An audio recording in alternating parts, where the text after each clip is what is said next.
ಗಳ ಹಿಂದೆ ಮತ್ತೆ ಇದು ಕೆಂಪೇಗೌಡರ ವಿಗ್ರಹ. ಇದು ಯಾವುದು? ಇಲ್ಲಿ ಕೂತಿದ್ದಾರೆ ನೋಡಿ ಬಂಡೆ ಮೇಲೆ ಒಂದು ಇದು ಕೈ ಇಟ್ಕೊಂಡು. ಗೋಶಾಲೆಯಲ್ಲಿ ಇರುವಂತಹ ಹಸು ಇದು.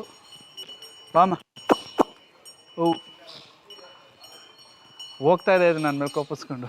ಅಂದ್ರೆ ಕೆಂಪೇಗೌಡರು ಈ ಜಾಗದಲ್ಲಿ ಕುತ್ಕೊಂಡಿದ್ರೆ ಕೂತ್ಕೊಳ್ಳೋರು, ಇಲ್ಲಿ ಭರತನಾಟ್ಯ ಮಾಡೋರು, ಸಂಗೀತ ಸೇವೆ, ನಾಟಕಗಳು, ಹರಿಕಥೆಗಳು ಏನಿದ್ರು ಇಲ್ಲಿ ಮಾಡ್ತಾರೆ. ಸಾಂಸ್ಕೃತಿಕ ಕಾರ್ಯಕ್ರಮಗಳೆಲ್ಲ ಇಲ್ಲಿ ನಡೀತಾ ಇದೆ ನೋಡಿ. ಇದು ಕುದುರೆ ಮೇಲೆ ಕುತ್ಕೊಂಡು ಕೆಂಪೇಗೌಡರು ಹೋಗ್ತಾ ಇರೋದು.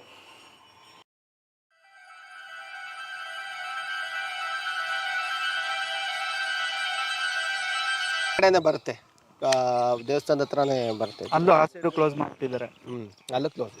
ಆಮೇಲೆ ಶಿವಗಂಗೆನಲ್ಲಿದೆ, ಅದು ನೋಡಿ. ಅದು ಬೆಂಗಳೂರಿಗೆ ಕನೆಕ್ಟ್ ಆಗುತ್ತೆ ಅಂತ ದೇವಿಪುರಂ ಗಂಗಾಧರೇಶ್ವರ ದೇವಸ್ಥಾನಕ್ಕೆ ಹೋಗ್ತಾ ಇತ್ತು. ಅಂದ್ರೆ ಮೈನ್ ಎಂಟ್ರೆನ್ಸ್ ಆ ಸೈಡೇನಾ? ಮೈನ್ ಎಂಟ್ರೆನ್ಸ್ ಅದೇ ಉತ್ತರದ ಬಾಗ್ಲು. ಇದು ಉತ್ತರಾಭಿಮುಖ. ಈಶ್ವರನ ದೇವಸ್ಥಾನಗಳು ಯಾವತ್ತು ಉತ್ತರಾಭಿಮುಖಕ್ಕೆ ಇರುತ್ತೆ.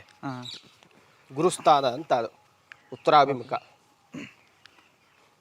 ಎಲ್ಲಾ ಕಡೆನೂ ಶಿವನ ದೇವಸ್ಥಾನ ಆ ಸೈಡ್ ಉತ್ತರಾಭಿಮುಖನೇ. ನಂದಿ ಇವೆಲ್ಲ ಇದೆಲ್ಲ ಅವೆಲ್ಲ ಎಲ್ಲ ಉತ್ತರಾಭಿಮುಖಕ್ಕೆ ಬರೋದು.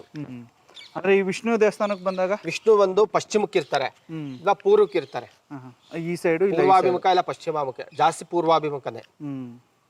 ಉತ್ತರಾಭಿಮುಖಕ್ಕೆ ಈಶ್ವರನ ದೇವಸ್ಥಾನ. ದಕ್ಷಿಣಕ್ಕೂ ಇಡ್ತಾರೆ, ದಕ್ಷಿಣಾಮೂರ್ತಿ ಅಂತ ಅಂದ್ಬಿಟ್ಟು ದಕ್ಷಿಣಾಭಿಮುಖಕ್ಕೆ ಇಡ್ತಾರೆ.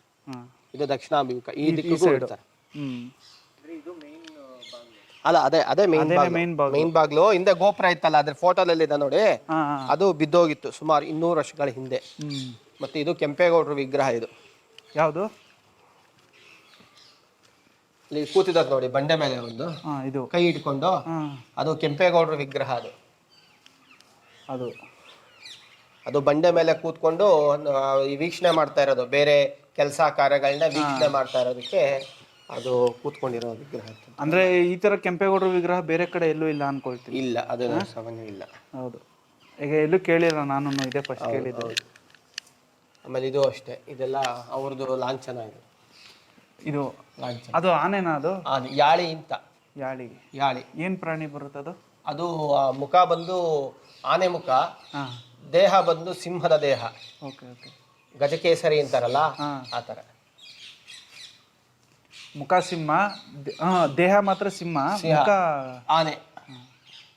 ಅದನ್ನ ಯಾಳಿ ಅಂತ ಕರೀತಾರೆ. ಯಾಳಿ ಅಂತ ಅದಕ್ಕೆ ಪ್ರಾಣಿ ಹೆಸರು. ಗಜಕೇಸರಿ ಅಂತ ಹೋಗ್ತಾರ ಅದನ್ನ.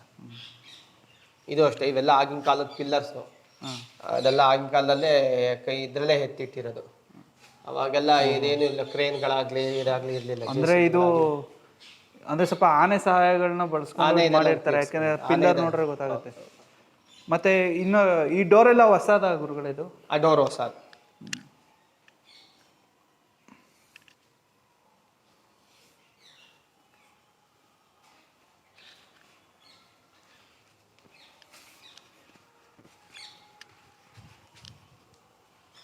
ಅವ್ರದ್ದು ಕೆಂಪೇಗೌಡರದು ಕೆಲವೊಂದ್ ಕಡೆ ಕೋಟೆ ಕಟ್ಟಿದಾರಲ್ಲ, ಕಲ್ಲುಗಳು ಕೂಡ ಅಷ್ಟೇ ದಪ್ಪನೇ ಇದೆ. ಹೌದು ಹೌದು, ಎಲ್ಲ ಕೋಟೆ ಕಟ್ಟಿದ್ದಾರೆ ಕಲ್ಲೆಲ್ಲ. ಅದೊಂಚೂರು ರಾಜಾರ ಒಂದೇ ಹೌದು, ಅದು ಬಿದ್ದೋಗಿ. ಅಲ್ಲಿ ಒಳಗಡೆ ದೇವಸ್ಥಾನ ಇದೆ ರಾಮೇಶ್ವರ ಅಂತ. ಅದೇನು ವಸ್ತು ಅದೇನು ಇದಿಲ್ಲ, ಅದು ಒಂದು 200 ವರ್ಷದ ಹಳೆ ದೇವಸ್ಥಾನ ಅಷ್ಟೇ. ಹಿಂದೆ ಯಾವುದು ಅರಮನೆ ಇತ್ತಂತಲ್ಲಿ, ಅದು ಕ್ರಮೇಣ ಅದು ಬಿದ್ದೋಗಿದೆ, ಇಲ್ಲ ಶತ್ರು ದಾಳಿನಲ್ಲಿ ನಾಶ ಆಗಿರುತ್ತೆ. ಅದು ನಮಗ್ ಗೊತ್ತಿಲ್ಲ. ಅದು ಗೊತ್ತಿರೋದನ್ನ ಮಾತ್ರ. ಗೋಶಾಲೆ ಇವಾಗ ನೀವು ನಾವು ಮಾಡ್ಕೊಂಡಿರೋದು. ಗೋಶಾಲೆ ಅವೆಲ್ಲ ಯಾವ್ದು ಇರಲಿಲ್ಲ, ಇದಾಗ ನಾವು ಮಾಡಿರೋದು.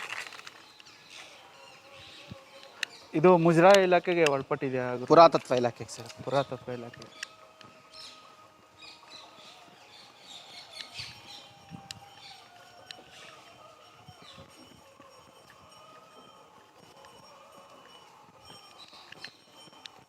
ಇಲ್ಲ ಇದೆ. ಇದು ಕೆಂಪೇಗೌಡರು ಹಜಾರ ಅಂತ ಅಂದ್ಬಿಟ್ಟು ಹಿಂದೆ ಸಾಂಸ್ಕೃತಿಕ ಕಾರ್ಯಕ್ರಮಗಳು ನಡೀತಾ ಇದ್ದ ಜಾಗ. ಭರತನಾಟ್ಯ, ಸಂಗೀತ ಸೇವೆಗಳು, ಹರಿಕಥೆಗಳು, ನಾಟಕಗಳು ಈ ಜಾಗದಲ್ಲಿ ಇಲ್ಲಿ ಮಾಡ್ತಾ ಇದ್ರು ಕೆಂಪೇಗೌಡರು. ಹಿಂದೆ ರೈತರುಗಳು ವ್ಯವಸಾಯ ಮಾಡಿ ಬಂದು ರೈತರುಗಳಿಗೋಸ್ಕರ ಈಗಾಗಲೇ ಟಿವಿಗಳಾಗಲಿ ಟೆಲಿವಿಷನ್ಗಳಾಗಲಿ ಇತ್ತು, ಅವಾಗ ಏನು ಇರ್ತಿರ್ಲಿಲ್ಲ. ಆಗ ಅವ್ರು ಇದಕ್ಕೋ ಮನೋರಂಜನೆ ಕಾರ್ಯಕ್ರಮಕ್ಕೋಸ್ಕರ ಸಾಂಸ್ಕೃತಿಕ ಕಾರ್ಯಕ್ರಮಗಳನ್ನ ಇಲ್ಲಿ ಏರ್ಪಡಿಸ್ತಾ ಇದ್ರು. ಭರತನಾಟ್ಯ, ಸಂಗೀತ ಸೇವೆ, ಹರಿಕಥೆ ನಾಟಕಗಳು ಈ ಜಾಗದಲ್ಲಿ ಇಲ್ಲಿ ಮಾಡ್ತಾ ಇದ್ರು. ಅದು ವಿಶೇಷ. ಅಂದ್ರೆ ಕೆಂಪೇಗೌಡರು ಈ ಜಾಗದಲ್ಲಿ ಕೂತ್ಕೊಳ್ಳೋರು, ಇಲ್ಲಿ ಭರತನಾಟ್ಯ ಮಾಡೋರು, ಸಂಗೀತ ಸೇವೆ, ನಾಟಕಗಳು, ಹರಿಕಥೆಗಳು ಏನಿದ್ರು ಇಲ್ಲಿ ಮಾಡ್ತಾರೆ. ಸಾಂಸ್ಕೃತಿಕ ಕಾರ್ಯಕ್ರಮಗಳೆಲ್ಲ ಇಲ್ಲಿ ನಡೀತಾ ಇತ್ತು. ಈ ಕಡೆ ಒಂದು ವಿಗ್ರಹ ಇದೆ, ಕೆಂಪೇಗೌಡರು ಯುದ್ಧಕ್ಕೆ ಹೋಗ್ತಾ ಇರೋ ತರದ್ ವಿಗ್ರಹ. ಯಾವುದು? ಯುದ್ಧಾರೂಢ, ಅಶ್ವಾರೂಢ ಕೆಂಪೇಗೌಡ ಅಂತ. ಯಾವ್ದು ಇದು? ಇದು ಕುದುರೆ ಮೇಲೆ ಕೂತ್ಕೊಂಡು ಹೋಗ್ತಾರೆ. ಅಂದ್ರೆ ಇದು ಕೆಲವೊಂದ್ ಕಡೆ ಎಲ್ಲ ದಾಳಿಗಳಾಗಿದೆಯಲ್ಲ, ಆತರ ಈ ದೇವಸ್ಥಾನಕ್ಕೆ ಯಾವುದೇ ರೀತಿಯಾದ ದಾಳಿ ಹಿಂದೆ ಆಗಿರ್ಬಹುದು. ಹಿಂದೆ ಮುಸ್ಲಿಂ ದಾಳಿ ಆಗಿದೆ ಅಂತ ಹೇಳ್ತಾರೆ ತುಂಬಾ ಜನ. ಯಾವಾಗ ಹಂಪಿನಲ್ಲಿ ಇದೇ ತರ ದಾಳಿಗಳಾಗುತ್ತೆ, ಅದೇ ತರ ಇಲ್ಲೊಂದು ದಾಳಿ ಆಗಿದೆ ಅಂತ ಹೇಳ್ತಾರೆ. ಅಂದ್ರೆ ಈ ಒಟ್ಟಿನಲ್ಲಿ ದೇವಸ್ಥಾನದೊಳಗಡೆ ಇರೋ ವಿಗ್ರಹಗಳೆಲ್ಲ ಬಂದು ಏನು ಈ ದೇವಸ್ಥಾನ ಸ್ಥಾಪನೆ ಆದಾಗ ಇಟ್ಟಿದ್ರಲ್ಲ ವಿಗ್ರಹಗಳು, ಅದೇ ವಿಗ್ರಹ. ಅದಾದ್ಮೇಲೆ ಯಾವುದು ಚೇಂಜಸ್ ಆಗಿದೆ? ಹೊರಭಾಗದಲ್ಲಿ ಏನು ದಾಳಿಗಳಾಗಿದೆ, ಒಳಭಾಗದಲ್ಲಿ ಏನು ದಾಳಿ ಆಗಿದೆ.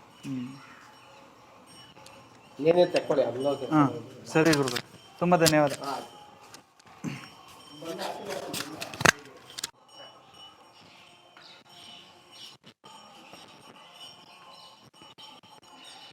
ಸ್ನೇಹಿತರೆ ನೋಡಿ, ಈಗ ನಮ್ಮ ಪ್ರಧಾನ ಅರ್ಚಕರು ಹೇಳಿದಾಗೆ ನಮ್ಮ ಕೆಂಪೇಗೌಡರು ಈ ಜಾಗದಲ್ಲಿ ಬಂದು ಅವರ ಸಾಂಸ್ಕೃತಿಕ ಕಾರ್ಯಕ್ರಮ, ಅಂದರೆ ಇದು ಕೆಂಪೇಗೌಡರ ಹಜಾರ ಅಂತೇಳಿ ಕರೀತಾರೆ. ಕೆಂಪೇಗೌಡರ ಹಜಾರ ಅಂತೇಳಿ ಕರೀತಾರೆ.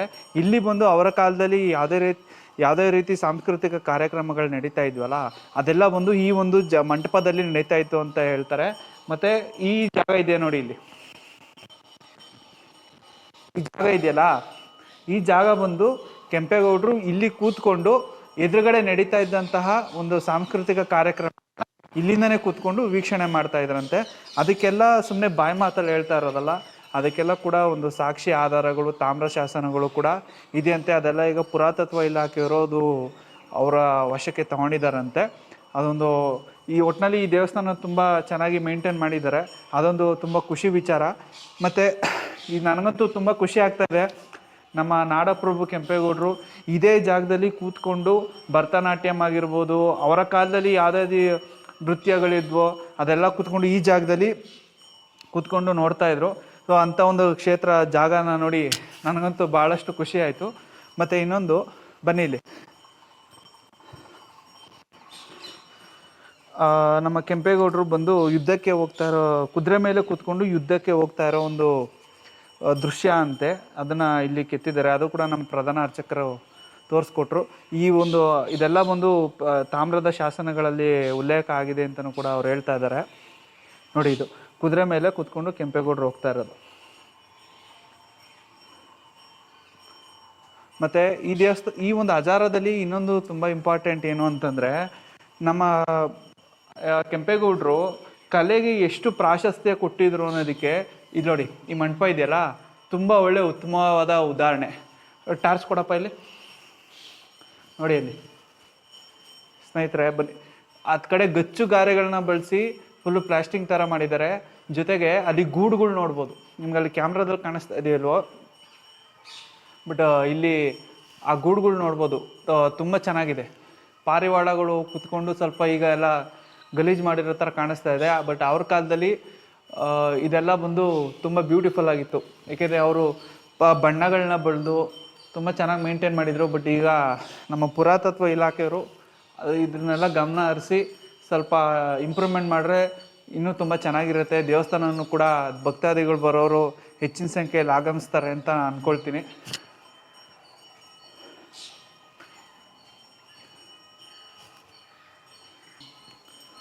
ಸ್ನೇಹಿತರೆ ನೋಡಿ, ನಾನು ಆಗಲೇ ಹೇಳಿದ್ನಲ್ಲ ನಿಮ್ಗೆ, ಅಲ್ಲಿ ಮೇಲ್ಗಡೆ ಬಂದು ಬಣ್ಣಗಳನ್ನ ಬಳಿದಿದ್ದಾರೆ ಅಂತ ಹೇಳಿದ್ನಲ್ಲ, ಅದ್ರ ಜೊತೆಗೆ ಅಲ್ಲಿ ನೋಡಿ, ಅಲ್ಲಿ ಬೆಳಕು ಕಾಣಿಸ್ತಾ ಇರ್ಬೋದು ನಿಮಗೆ. ಚಿತ್ರಗಳು ಕೂಡ ಏನೋ ಬಿಡಿಸಿದ್ದಾರೆ ಅನ್ನೋ ರೀತಿ ಕಾಣಿಸ್ತಾ ಇದೆ.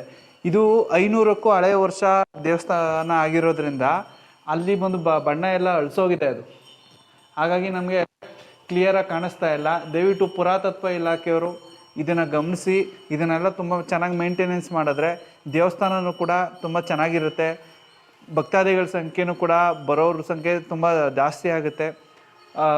ಇಂಥ ದೇವಸ್ಥಾನಗಳನ್ನ ಉಳಿಸ್ಕೊಳೋದು ಬರೀ ಪುರಾತತ್ವ ಇಲಾಖೆಯವ್ರಿಗೆ ಮಾತ್ರ ಸಂಬಂಧಪಟ್ಟಿದ್ದಲ್ಲ, ನಮಗೂ ಕೂಡ ಸಂಬಂಧಪಟ್ಟಿದ್ದು. ದಯವಿಟ್ಟು ಇಲ್ಲಿ ಬಂದಾಗ ಯಾವುದಾದ್ರೂ ಒಂದು ಕಲ್ ಮೇಲೆ, ಗೋಡೆ ಮೇಲೆ ಏನಾದರೂ ಒಂದು ಗಲೀಜು ಮಾಡೋದಾಗಲಿ, ಅದನ್ನು ಕೆತ್ತೋದಂಥದ್ದಾಗಲಿ, ಕೆಲವ್ರನ್ನ ನೀವು ನೋಡಿರ್ಬೋದು ದೇವಸ್ಥಾನಗಳ ಮೇಲೆಲ್ಲ ಅವ್ರವ್ರ ಹೆಸ್ರುಗಳನ್ನ ಕಿತ್ಕೊಬಿಟ್ಟಿರ್ತಾರೆ.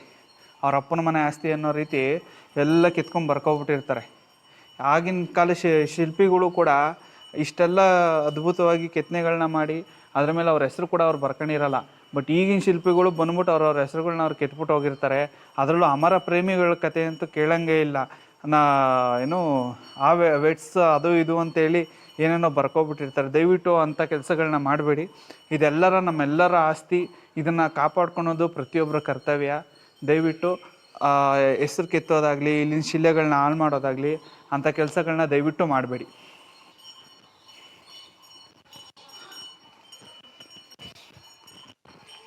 ಸ್ನೇಹಿತರೆ ನೋಡಿ, ಅಲ್ಲಿ ಗೋಶಾಲೆ ನೋಡಿದ್ವಲ್ಲ, ಆ ಗೋಶಾಲೆಯಲ್ಲಿ ಇರುವಂತಹ ಹಸು ಇದು.